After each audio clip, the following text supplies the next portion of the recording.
Black Voices, and today we're going to talk about hot topics. We have two items that we want to share and discuss with you. First of all, what is all the crying behind Black folks singing the Black national anthems at these games? And then Caleb is going to be talking about another Black woman has been attacked at Harvard about so-called plagiarism. So I'm going to go ahead and start out with myself, and we're going to talk about, I have a question. Why are white folks falling out behind us singing the Black national anthem? Now, if you just think about just the words ought to be a calming effect on people. Lift every voice and sing. It's just peaceful.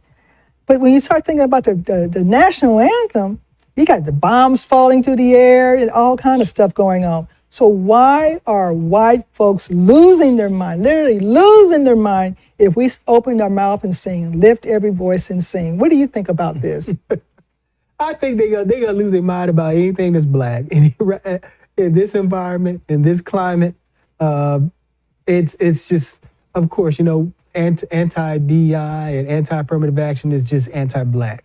Just dog whistle for anti-Black. And so we are in a climate right now where it is just overt and everything is just anti-Black, period. And so the idea that we would have the gall to sing the Black national anthem at the Super Bowl, they lost their collective mind. What's really interesting about this is that it's not like we're advertising, hey, I want to sing the Black national anthem at the Super Bowl. Folks, the NFL leadership agreed to do that during Black History Month on top of that.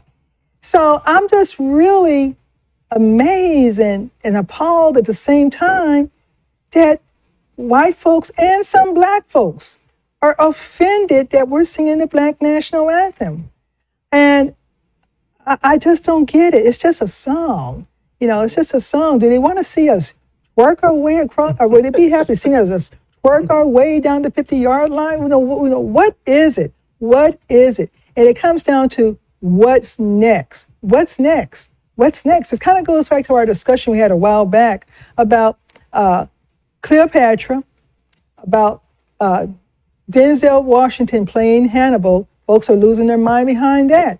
So is there anything that we can do as Black folks to soothe the nerves of white folks when we're involved? What do you think? I hadn't thought about the question because, I what I say about their feelings, but so, I don't care. They can put on a cape as far as I'm concerned and get extra mad, super mad. I don't care. But they, like I say, we live in an environment where it's everything it's anti-Blackness and anti-Blackness and anti-Blackness. And we just need to do what we're going to do and without any kind of consideration, because they don't consider our feelings. So, it doesn't matter. Whatever we do, they're going to be upset about it. If we use our constitutional right to take a knee, they're gonna cry about it. You know what I mean? But of course, they threw a baby full-on pacifier temper tantrum over Taylor Swift and Kels or whatever. So it doesn't matter. It's double standards. They want to protest and complain and cry and boo. No matter what we do. Mm-hmm. I went to a concert last night, the Black Violins, right? They probably will cry about that as well, because you got these two brothers playing violins, doing a phenomenal job. And it's not the classical music that they're used to hearing coming off of a violin. They did some things to that violin that I hadn't seen before also. So when does the crying stop? So I had a suggestion that I was talking to some friends about this. I said, Black folks need to completely remove ourselves out of the sports, okay? Mm-hmm. Remove us singing anything in the sports. Just remove us 100% out of sports. Then what happens? They're going to probably cry about that because they're not making as much money. Oh yeah, no, they'll if Black people say took a season off, no Blacks in NFL, MLB, NBA, no Blacks in any major professional sports, they lose their mind because there be no professional sports. You know what I mean? So they want us out there on the field running and performing in that kind of way, but they don't want to hear our our anthem or our music. So it's just like shut up and just shut up and sing and dance or whatever, or shut up means just shut up and go out there and run the ball, whatever. But I mean, other than that, they have a disdain for black culture, and they have a disdain for black people in any other spaces. You know what I mean? So how can you want to celebrate our athletes, but you don't want to acknowledge our culture, our anthem and our culture? Mm-hmm. Okay. Yep. So let's go ahead and shift gears here. Another black woman has been called out, and I really got some issues with this. Go ahead. And I have to apologize in advance because I looked at my phone and I knew the name of the sister we were talking about, and I just slipped my mind. But no, so this sister at Harvard, she's in a student-facing role. And again, another anonymous complaint, another accusation of plagiarism. And so these folks obviously do not know what plagiarism is at all. And so what they are accusing this sister of, the professor who was leading the actual, it stemmed from a study. And so the professor actually who led the group came out and said, because there's such a limited amount of information, there's only so many ways you can cite the methodology. Mm-hmm. And so she said every single person in the group used similar methodology. And so you cannot plagiarize methodology because there's only so many. It's like, I give you an example. So my wife, she's getting her master's in ABA, BCBA. What's that? So psychology, basically an extension thing. So there's only so many different ways you can cite via script. You know what I mean? And so there's only so many people that are experts in this field that you can cite. There's only so many ways you can cite Pavlov's theory. There's only so many ways you can explain it. So I mean, it's utterly ridiculous that what they accuse this woman of. And so everybody who looked at this said that this was the most ridiculous claim they've ever seen. So I have a serious problem with this. First of all, it's the fact that the accusers won't reveal themselves. Mm-hmm. I really do suspect these are students, okay? Mm-hmm. And I could be wrong, but I suspect these could be students. Mm-hmm. And I have to agree with my brother here. Working with doctoral learners and sitting down with them, we're going over that report, the Turnitin report in particular, and trying to isolate what could be considered intentional or unintentional plagiarism. And what are the school's parameters as to how they view plagiarism? And so some schools have a 5-word rule, other schools have an 8-word rule.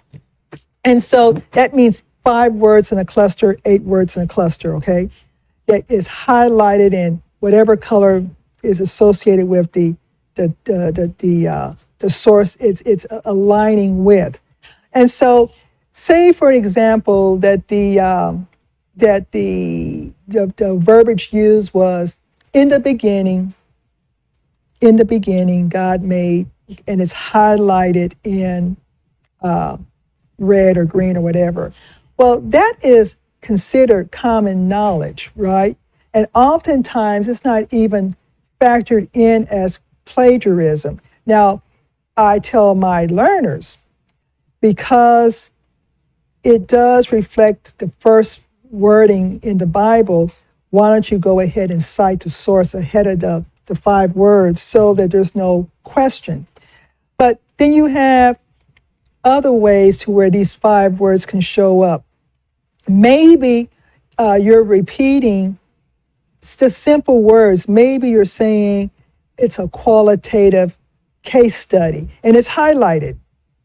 Well, we don't even consider that because the study could be considered as a case study, and other learners have used that same language. it is a qualitative case study. It's not considered that. That's not considered plagiarism. And then there's some other ways that where the 5 words or 8 words could look like it may be considered.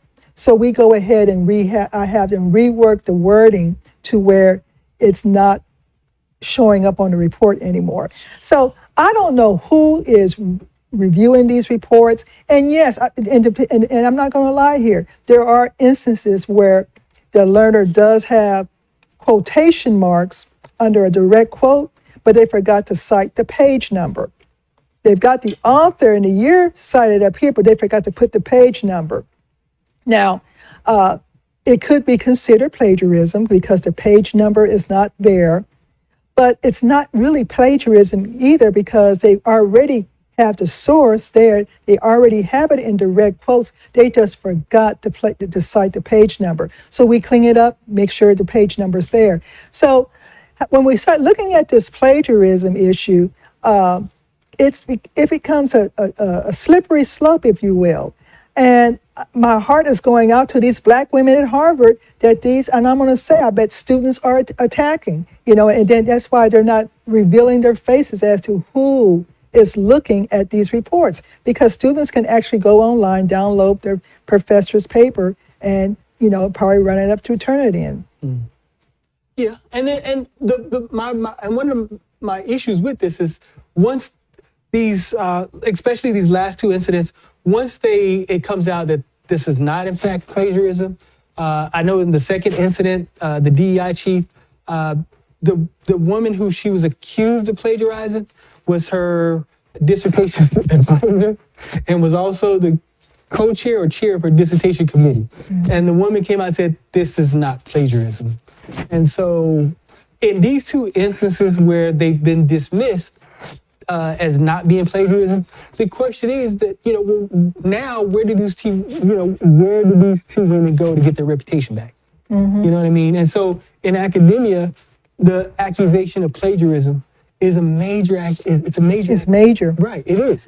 And so you've destroyed these 2 women's. And when someone did a paper maybe in 2000, mm-hmm. and there's been a lot of updates made to these plagiarism systems. Okay, mm-hmm. maybe what they had in 2000 is what they could only work with. Okay, mm-hmm. and now there's been more updates, more parameters put in by universities, and you're measuring them against what happened in 2000. Against what we have in 2024, mm-hmm. then that becomes an issue as well. Mm-hmm. What did they have access to in 2000 right. versus what they have access to now? Yeah. So I just have a serious issue. I wish these news outlets would slow their roll, if you will, on making these accusations. If it was, showcasing these accusations, because again, if you're not going to tell me who you are in terms of accusing someone of plagiarism, then just shut up. Just shut up. And so I just have a serious concern, and sadly, this is going to happen more often than not. Yeah, it's their new tool. It's a new tool of the right. It's the new tool of the racists. To target Black folks in academia. So again, my thing is, Black women or Black people in general, they do everything that society expects of them. They go to school, they go to, they get their education, they get their higher education. They follow the path that people say they want us to follow.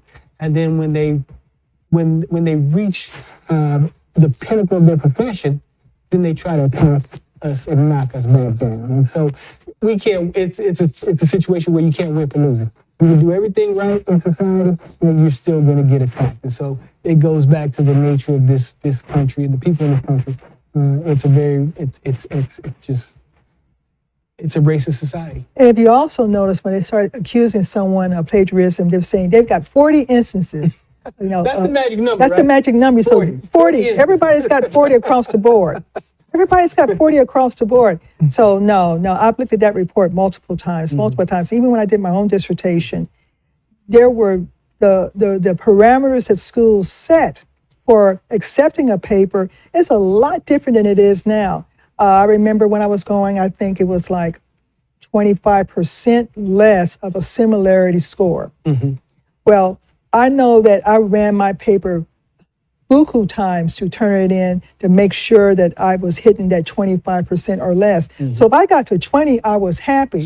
Nowadays, it's not the 20 that they're looking at, 20%. They're seeing what else could be in there that could be concerning. So the rules are changing as to what is considered plagiarism. And I'll tell you this, so I've actually not submitted different papers because of this environment we're in. And because I know that some of the information that I'm going to submit, or even some of the books that I want to publish, is going to contain similar information to my dissertation. And I'll tell you how to work around that. I know, we've talked about We it. talked about it. Plenty I of talked times, about but that. this environment where I can't even use my own original research and say, you know what, this is this, but this is based off of, and so it's this environment where you're stymieing intellectualism. You're stymieing people who want to contribute to furthering knowledge out there with these ridiculous accusations. And so, Like I said, I think they're students. I really believe they're students who are probably just want to keep stuff going. Just want to keep stuff going, because they're all saying 40%. And I'm saying, how can every accusation be 40%? 40%. They must have Googled that. What's the magic number we can get to people who pay attention to? Now, I guess it's not 39 or 38. I guess the magic number is 40. So that's where that right now. Maybe there's students who got caught at 100%. So other than that, I know our brother Chris wanted to address voting and Black folks and us staying at home because we're not happy about the candidates. Oh, yeah. So Do we have time to discuss that? yeah, there's no limit on hot topics. Okay, let's go ahead and talk about it. Let's go. Go ahead, we'll start it. Well, no. So our brother Chris wanted to discuss. There's been a rash of complaints out there about Black folks staying home this election season. They're not happy with Biden. They're not happy with Harris, and they don't want to vote for Trump. So they're planning on sitting out this election. And of course we know if you sit out the every person that sits out the election is another vote for Trump. They are going to turn out in force. Who are they? The Republicans. You're not going to stop them. They're motivated. They want to get this insurrectionist back in office. And so they are going to turn out in force. They want to roll America back. We know what Make America Great Again. We know what that's about. We know what anti-DEI, we know what anti-affirmative action, anti-blackness, we know what it's about. The racists are going to turn out in force, and they're going to roll back your rights. If you're a woman and you care about reproductive rights, well, if you're a man and you care about reproductive rights, you need to turn out in force. Out of the two candidates, you have one that you're concerned, okay, well, you know what, he may be a little bit old, his memory may be slipping a little bit, but out of the two candidates, there's only one that has committed insurrection. Out of the two, there's only one that's tried to create a dictatorship or is threatening to create a dictatorship that wants to roll back the Constitution. So it's not really this idea that it's two bad choices. I don't understand that. The consequences. Because one of them, he may be grandpa, he may have a diaper. The other one is going to end your constitutional democracy. So you have a choice. You can have a president with a diaper, or you can end your constitutional democracy. And so this idea of you're complaining because you're not enthusiastic, well, you better get enthusiastic, because what's coming under Trump, if you think the atmosphere is bad for Black people right now, you put this guy in power where he has no elections to run again, and he's unchecked, and he has no one to answer to, you will see how bad it's going to get. I agree, and and I get why Black folks are mad. Mm-hmm. I want you to understand. I understand why you're upset. I'm validating your being upset, but I have to agree with my brother here. What are the consequences of staying home? What are the consequences of staying home? And if we stay home, and they know we stayed home, what are the consequences of of us staying home by their knowledge? Will they attack us first, even more? My biggest concern is not so much about me. Okay, my biggest concern are my son, the millennials, the Gen Xers, the Gen Zers, the Gen Yers, and the other gens that are coming in, the Gen Is. That's my biggest concern there. If we have Trump as president, there may be no more contemporary Black voices. They may limit our voice on that. So what are the consequences beyond not getting reparations? Let's just call a spade a spade. Beyond not getting reparations, what are the consequences? And that discussion really has not been discussed. Okay, we want reparations. So if we don't get reparations, we don't vote. What are the consequences beyond reparations? Yeah, and we come to think of ourselves in this country. A lot of Black people, we think of issues as local. Yeah, and I understand it's all politics is local, but I think that I need you also to consider yourself as a global citizen. This man has invited the Russians to attack NATO. And so if you think of it in that context, what happens if Ukraine falls, and what happens if Putin does attack? What happens if Putin does attack NATO? So if you were the father of a young man or young woman, what happens if now your kids have to go to war? And so I have a son who's in the Navy. And the idea of Trump attacking or inviting Putin to attack NATO and us getting pulled into a global conflict, you know what I mean? So that's very real to me. That's very real to my family. It's very real to my wife because I have a young sailor, and who is the father of 2 kids. And so you have to think of yourself in that kind of context. What happens in a global conflagration? And so let me explain to you this: if it does broaden or widen, nuclear weapons aren't going to avoid Atlanta. They aren't going to avoid your hood. They're going to be very destructive, and they're going to end civilization. So you think of yourself as a part of, as a global citizen. And so what this man does is going to affect all of us. And so I need you to think of it in that context as well. You bring back the military. You can rest assured that Trump's going to bring back the draft. Okay? And it's either you accept the draft or you're going to be arrested and put in the military, one of the two. And so usually, who are the first people that get drafted? Black folks. But I have a niece who is getting close to age to where she could get drafted. And they probably, and a lot of women have fought to, a lot of white women have fought to be on the front lines. Well, white women, thank you. If the draft comes back and my niece gets drafted, she may be on the front lines. Mm-hmm. So I think that we need to, as a community, really think about what are the consequences of not voting. I mean, what are you going to gain? What are you going to gain? Yeah, I agree. And I'm glad you said that because it reminded me, I have another son who is that age, who's 19, who will end up fighting, and a daughter who will be graduating from high school who could also end up fighting because wars don't last 5 months or 6 months. The war in Ukraine has gone on for 2 years. And so, yeah, my daughter will be fighting age at that time as well. And so, again, you need to think about this. You need to think about the rollback of our rights in this country.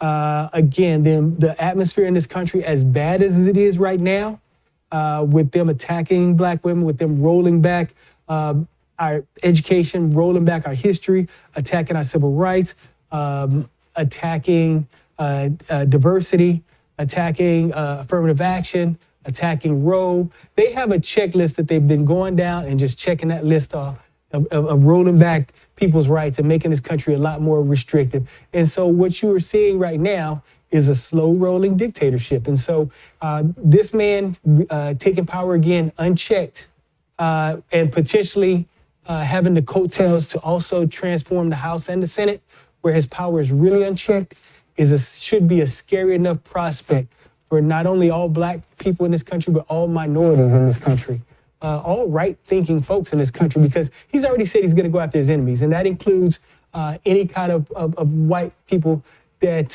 who have tried to check him constitutionally. So if you believe in this country, if you believe in this constitutional democracy, you need to go out and do everything you can, voting-wise, to make sure that this man is not elected. And so we definitely, black folks definitely need to not sit out this election. You may not be happy, you may not be enthusiastic, but just even if you do it out of your own self-interest, out of the self-interest of your children, go out there and vote in this election. I agree. And I agree. This is a tough one. And again, what are the consequences beyond not getting reparations? That's something you have to really think about. And again, and I want to reiterate, if it's not about you, think about your children. Okay? So with that being said, we want to thank you for listening to both Caleb and myself. We were here by ourselves today, but I think we did pretty good, didn't we? I think we did fantastic. And we want to thank you for listening to Top Topics. But before we go any further, we want to thank Carl and Linnell, who are our producers of the show. And without them, we couldn't be here. And so with that being said, in San Antonio, it's rodeo, so hence the cowboy hat and the boots. So with that being said, we want to say thank you for listening to Hot Topics, and we will see you next week.